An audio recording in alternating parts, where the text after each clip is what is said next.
this bill was written in a tortured way to make sure CBO did not score the mandate as taxes. If CBO scored the mandate as taxes, the bill dies. Okay, so it's written to do that. In terms of risk-rated subsidies, if you had a law which said healthy people are going to pay in, it made explicit that healthy people pay in and sick people get money, it would not have passed. Okay, just like the lack of transparency is a huge political advantage. And basically, call it the stupidity of the American voter or whatever. But basically, that was really, really critical to getting the thing to pass. And, it's the second best argument. Look, I wish Mark was right. We can make it all transparent.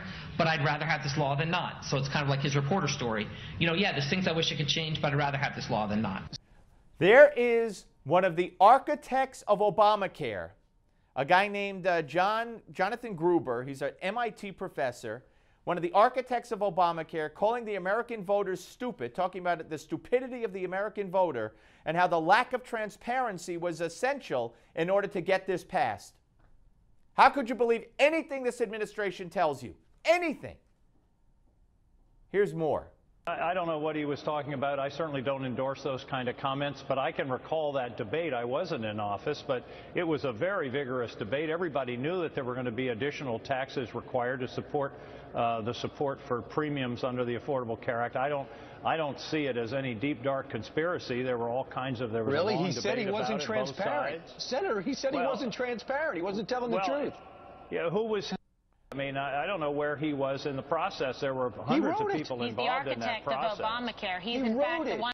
He wrote it. He's the architect of Obamacare. That's Senator Angus King, independent, on Fox and Friends, commenting on what we heard at the beginning, poo-pooing it. Poo-pooing it. And he's going to turn it around to make the Fox and Friends crew look like the bad guys, because that's how the left operates. He could call himself independent all he wants. But this is insane. This is proof positive that they lied to the American public, just like Obama lied that you could keep your doctor, you could keep your insurance. They lied from the get-go. They're lying about climate change. What else are they lying about?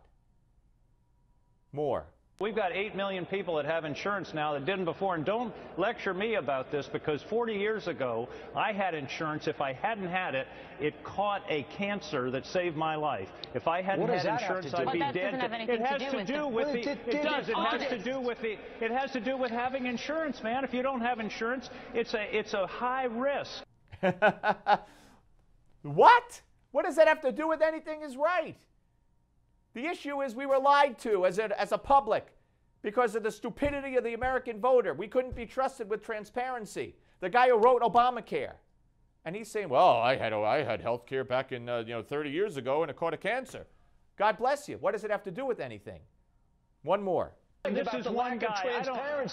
This is one guy. I don't know who this guy was. All I know is that it's important for people to have health insurance. And if you guys are saying people shouldn't have health insurance, I don't know where you're coming from. Are you that cruel? That is what you're saying. Oh, my goodness. We're not cruel. There you go. Shoot the messenger. Oh, you must be cruel. Are you saying people shouldn't have health care? No, we're saying government shouldn't lie to us. And that's what they did to get this monstrosity of a disgusting bill. Now, this guy Gruber went on MSNBC, and here's what he had to say. They will not try to dismantle the fundamental core, which is the 3 pillars on which it stands. They will try to go after these peripheral pieces, but I think the much bigger risk is the court case than the Congress at this point. All right, that actually was not MSNBC. That was a local program which was credited on the screen. But, I got one more from him, and then we'll sum up. I think that this comes to a master strategy of the Republican Party, which is to confuse people enough about the law so they don't understand that the subsidies they're getting are because of the law. It goes back to the old Jimmy Kimmel bit where he asked people if they liked Obamacare, and they said no, and he asked people if they liked the Affordable Care Act, and they said yes. There are now 8 million people getting subsidies. The number of uninsured in America is down by 10 million people. You'd think these people would be standing up and shouting. I think they just don't realize it's Obamacare. This guy has made the definitive statement about how we were okey-doked by Obama and his cronies. Your Newsmax Now updates next.